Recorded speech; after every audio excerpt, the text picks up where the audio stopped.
पढ़ेंगे property of division of integers. First property क्या है? If a and b are two integers then a divided b is not necessarily an integer. For example, if 16 and 5 both are integers,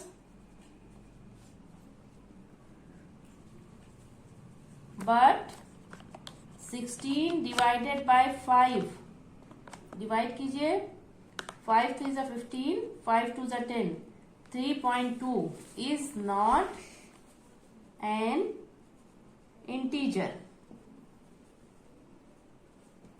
यानी क्या पता चला कि a and b दोनों integers हैं, फिर भी जरूरी नहीं है कि इनको a को b से डिवाइड करने पर जो हमें आंसर मिले वो इंटीजर मिले। जैसे 16 divided by 5 equal to 3.2 is not an integer. लेकिन अगर हम सेकेंड एग्जाम्पल लें कि 15 divided by 3 5 15 is an integer. यानी कि दो इंटीजर्स को आपस में डिवाइड करने पर इंटीजर भी आ सकता है और इंटीजर नहीं भी आ सकता है। यानी ये जरूरी नहीं है कि डिवाइड करने पर जो आंसर मिलेगा वो इंटीजर ही मिलेगा। सेकेंड प्रॉपर्टी क्या है? If a is an integer and a is not equal to 0, यानी a कोई इंटीजर है जो 0 के बराबर नहीं है, तो प्रॉपर्टी सेकंड क्या कह रही है कि a divided by a is equal to 1।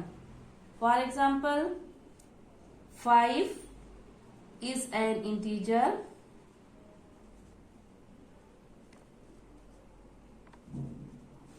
then 5 divided by 5 is equal to 1. This is second property. Third property क्या है? थर्ड प्रॉपर्टी है if a is an integer, if a is an integer then a divided by 1 is equal to a। यानी कि अगर कोई हमारे पास a integer है तो a को 1 से डिवाइड करने पर उसमें कोई फर्क नहीं आएगा। यानी अगर हम किसी भी नंबर को 1 से डिवाइड कर दें तो डिवाइड करने पर आंसर वही इंटीजर आएगा जो हमने सपोज किया था। मान लिया कि कोई इंटीजर 5 है, तो अब हम 5 को जब 1 से डिवाइड करेंगे तो आंसर हमारा 5 आएगा। This is third property. अब फोर्थ प्रॉपर्टी क्या कह रही है? फोर्थ प्रॉपर्टी है if a is an integer and a is not equal to 0 then 0 divided by a is equal to 0, but a divided by 0 is not meaningful।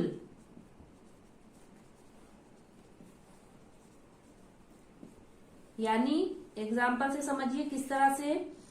मान लीजिए कि हमारे पास कोई इंटीजर है 4। अब इसमें फोर्थ प्रॉपर्टी लगाइए 0 divided by 4 is equal to 0/4 is equal to 0। लेकिन अब अगर हम 4 को 0 से डिवाइड कर दें, यानी 4 डिवाइडेड बाय 0 क्या हो जाएगा? 4/0 इज नॉट मीनिंगफुल।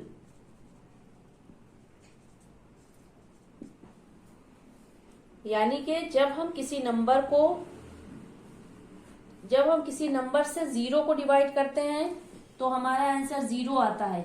लेकिन अगर हम उस नंबर को 0 से डिवाइड कर दें, जब हम 0 को किसी इंटीजर से डिवाइड करते हैं तो आंसर 0 आता है। लेकिन जब हम किसी इंटीजर को 0 से डिवाइड कर दें तो वो मीनिंगफुल होगा। ये हमारी फोर्थ प्रॉपर्टी है। अब फिफ्थ प्रॉपर्टी क्या है? if a, b and c are three integers, then a divided by b divided by c is not equal to a divided by b divided by c. यानी division on integers is not associative. Fifth property क्या है? Division on integers is not associative. अब example से समझिए किस तरह से. Suppose कीजिए a is equal to 6, b is equal to 3, c is equal to 2. अब देखते हैं कि ये एसोसिएटिव प्रॉपर्टी लागू होती है कि नहीं होती है.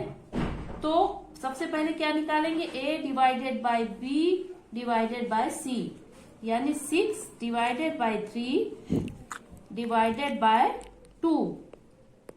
सॉल्व कीजिए. 3 2 जा 6 divided by 2 is equal to 1. अब सेकेंड पार्ट में आइए. क्या सेकेंड पार्ट में भी यही आंसर मिलता है, यानी 1 आता है. तो अब क्या निकालना है? a divided by b divided by c. Put कीजिए. a यानी 6 divided by 3 divided by 2 is equal to 6 divided by 3 by 2, यानी 6 मल्टीप्लाइड बाय 2 बाय 3. 3 2 जा 6, यानी 4. फर्स्ट पार्ट में आंसर आया था 1, सेकेंड पार्ट में आया आंसर 2. यानी कि जो फर्स्ट पार्ट है ये सेकेंड पार्ट के इक्वल नहीं है, यानी a divided by b divided by c not equal to a divided by b divided by c, यानी division on integers is not associative. 6 and last property है.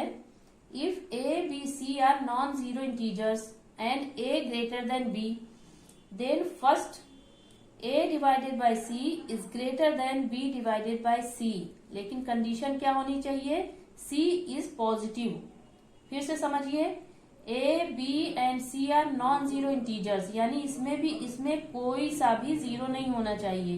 And a is greater than b, यानी हमें numbers इस तरह से लेने हैं कि a जो है वो ग्रेटर देन b होना चाहिए. सेकेंड क्या है? a divided by c less than b divided by c. लेकिन इसमें भी कंडीशन क्या है? c is negative. अब एग्जाम्पल के जरिए आपको समझा दें कि देखिए a इज इक्वल टू 20 और b is equal to 8. b is equal to 8 क्यों लिया?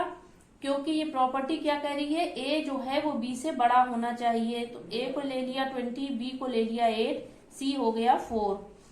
तो a डिवाइडेड बाय c यानी 20 डिवाइडेड बाय 4 और b डिवाइडेड बाय c यानी 8 डिवाइडेड बाय 4. ये क्या होना चाहिए कंडीशन के हिसाब से? ये जो है वो ग्रेटर देन इसके होना चाहिए. अब डिवाइड कीजिए. 4 5 जा 20 और 4 2 जा 8. 5 इज ग्रेटर देन 2, यानी फर्स्ट जो पार्ट था हमारा प्रूफ हो गया. अब चलते हैं सेकेंड पार्ट की तरफ. अब सेकेंड पार्ट में देखिए. a divided by c less than b divided by c if c is negative. Example से देखिए. पहले अपन ने क्या लिया था? a is equal to 20, b is equal to 8 और c is equal to positive लिया था +4. अब सेकेंड पार्ट में क्या लेना है? c को नेगेटिव लेना है. a is equal to 20, b is equal to 16 and c is equal to -4. अब देखिए a डिवाइडेड बाय c यानी 20 डिवाइडेड बाय -4. 20 डिवाइडेड बाय -4 और सेकेंड पार्ट में b डिवाइडेड बाय c यानी 16 डिवाइडेड बाय -4.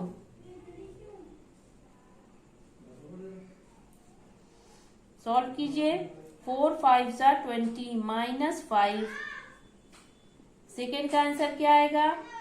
4 4 जा 16 -4. अब देखिए क्या हो गया? -5 इज लेस देन -4.